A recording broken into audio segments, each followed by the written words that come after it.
Yusarsif yang pulang ke ibu kota Thebes menghadap Anatun dan mempertanyakan kenapa ia disuruh untuk segera pulang ke sana.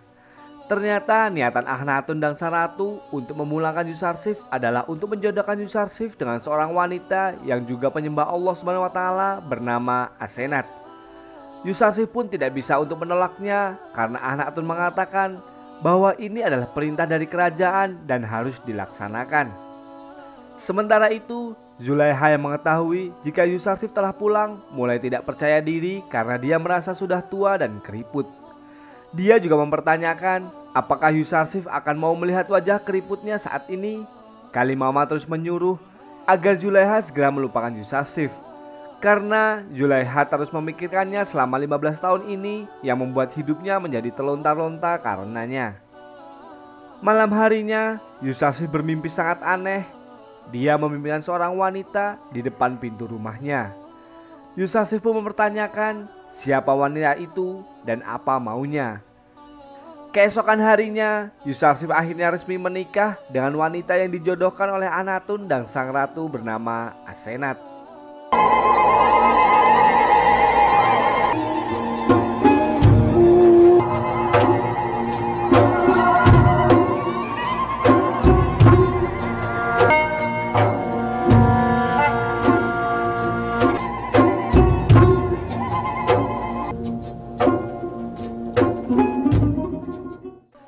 Setelah pernikahan itu, Asenat mempertanyakan kenapa saat di hari pernikahan wajah Yusarsif akan sedikit bersedih. Yusarsif pun menjelaskan jika dia sangat berduka karena berpisah dari ayahnya yang juga tidak bisa mendampinginya saat menikah. Asenat pun menanyakan kenapa Yusarsif tidak mengajaknya ke Mesir dan kenapa juga selama 30 tahun ini dia tidak mengabari bahkan menemuinya. Yusarsif mengungkapkan bahwa berkali-kali ia akan berniat mengabari keadaannya kepada sang ayah. Namun tidak bisa karena tugasnya untuk melayani penduduk Mesir belum selesai. Yusarsif khawatir jika dia mengabari ayahnya dan keluarganya maka dia akan lalai menjalankan tugas risalahnya. Dia juga percaya kelak seluruh keluarganya akan datang ke Mesir. Dia juga sangat takut jika Nabi Yakub tahu keadaannya maka Nabi Yakub akan langsung mengutuk saudara-saudaranya. Karena menurutnya jika Bani Israel pasti belum sadar dan mengakui semua kepada Nabi Yakub sampai saat ini. Sementara itu, Kalimama yang sudah tua akhirnya meninggal dunia dan meninggalkan Zulaiha. Zulaiha mengatakan jika ia pasti akan merasa sangat kesepian jika ditinggal oleh Kalimama. Sebelum meninggal, Kalimama terus memperingatkan Zulaiha agar segera melupakan Yusarsif supaya hidupnya bisa tenang. Ketika seluruh penghuni istana menguburkan Kalimama ke dunia orang mati, istana kembali kosong dan dimanfaatkan oleh para gelandangan untuk mengambil barang-barang berharga di sana. Akan tetapi, para gelandangan itu sangat kecewa karena barang berharga di istana hanya sedikit saja. Zulaiha yang mengetahui jika istananya kembali dijarah oleh orang hanya bisa pasrah dan juga dia memarahi Dewa Amun yang sama sekali tidak membantunya saat dalam kesusahan. Sementara itu, Yusarsif kembali memimpikan wanita yang menemuinya lagi di depan pintu. Kali ini wanita itu meminta tolong kepada Yusarsif dan terus memanggil namanya. عني يا يوزرسيف يوزرسيف ما هو اسمك؟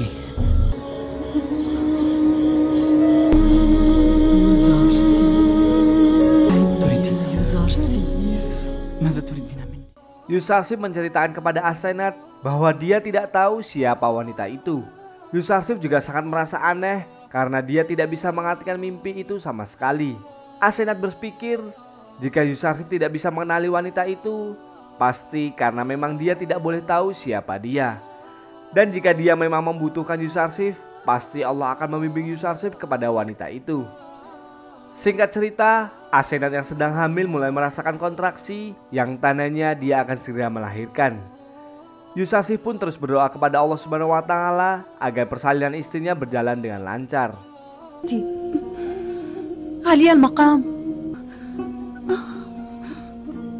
لن سيدتي سوف تصل القابلة قريبا وأنت هيئي مقدارا من الماء الساخن.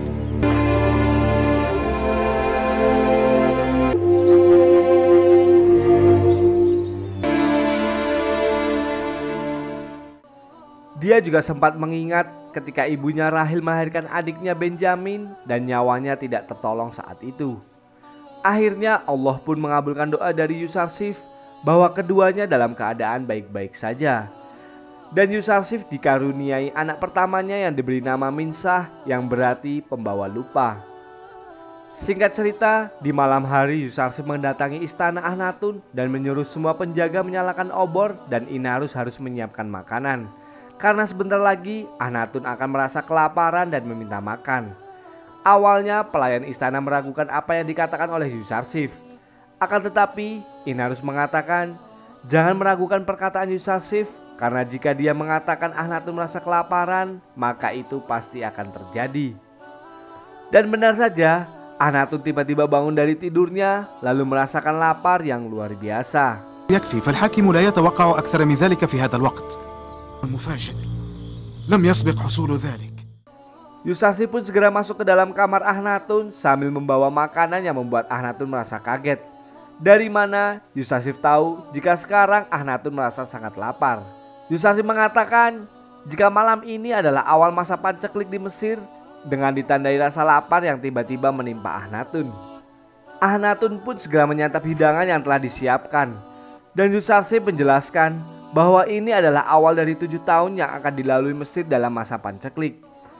Dia meminta agar semua warga mulai besok harus berhemat dan para petani untuk menyetop penanaman gandum karena tidak akan ada hujan yang turun di Mesir.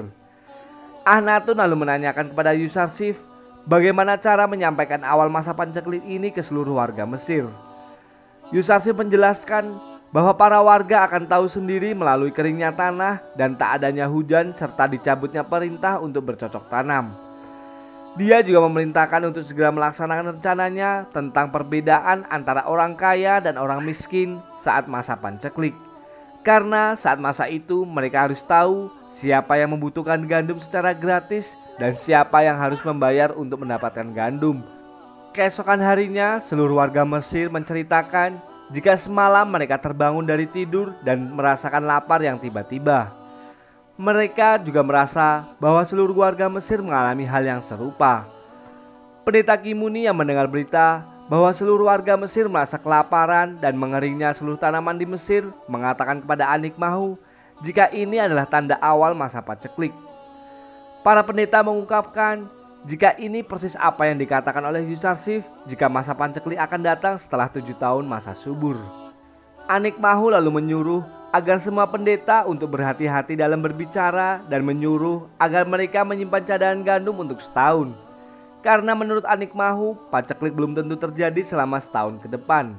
Dan memang jika ada masa panceklik, mereka masih bisa mengulur waktu selama setahun itu. Padiamu lalu mengungkapkan kenapa Yusarsif tidak memberitahu cara menyimpan gandum dengan tangkainya kepada semua, agar para pendeta bisa membangun lumbung juga dan menyimpannya sendiri.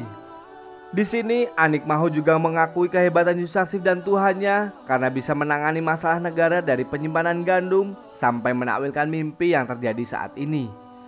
Dia pun akan merencanakan sesuatu jika memang akan terjadi panceklik nantinya. Anikmahu tidak akan menganggap remeh musuh yang hebat seperti Yusarsif.